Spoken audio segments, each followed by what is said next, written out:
Mavis is a diesel engine who works for the quarry company shunting freight cars in their sidings. She has 6 small wheels hidden by side plates just like Toby's. Mavis is young and full of her own ideas. She loves rearranging things too and began putting Toby's cars in different places every day. This made Toby cross. Freight cars, he grumbled, should be where you want them, when you want them. Fiddlesticks, said Mavis and flounced away. At last, Toby lost patience. I can't waste time playing hunt the cars with you. Take them yourself. Mavis was pleased. Taking cars made her feel important. At the station, Diesel oiled up to her. Toby's an old fusspot, she complained. Diesel sensed trouble and was delighted. Toby says only steam engines can manage freight cars, continued Mavis. How absurd, squirmed Diesel. Depend upon it, Mavis. Anything steam engines can do, we diesels can do better. Diesel knew nothing about cars, but Mavis didn't realize this. Toby's line crosses the main road behind the station and for a short way follows a farm lane. Frosty weather makes the muddy lane rock hard and very slippery. Toby stops before reaching the lane. His fireman halts the traffic at the crossing, and then he sets off again. By using the heavy cars to push him along, he has no trouble with the frosty rails in the lane and across the road. It is the only safe thing to do in this kind of weather. Toby warned Mavis and told her just what to do. I can manage, thank you, she replied. I'm not an old fusspot like you.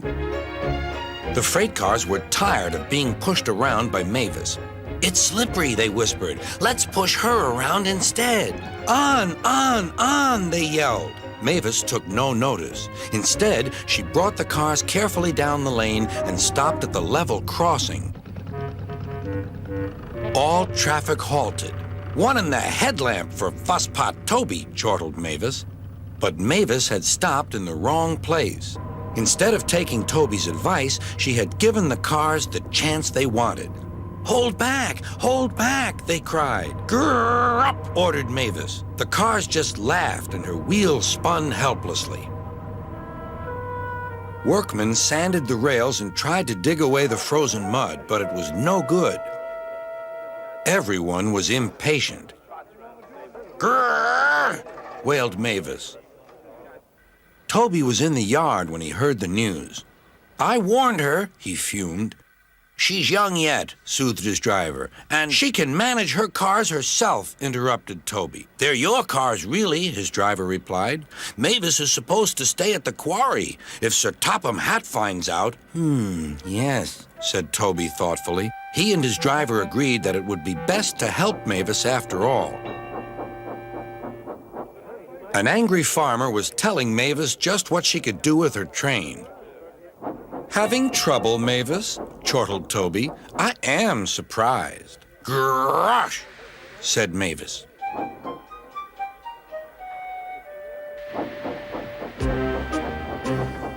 With much puffing and wheel slip, Toby pushed Mavis and the freight cars back. The hard work made his fire burn fiercely, and his firemen spread hot cinders to melt the frozen mud.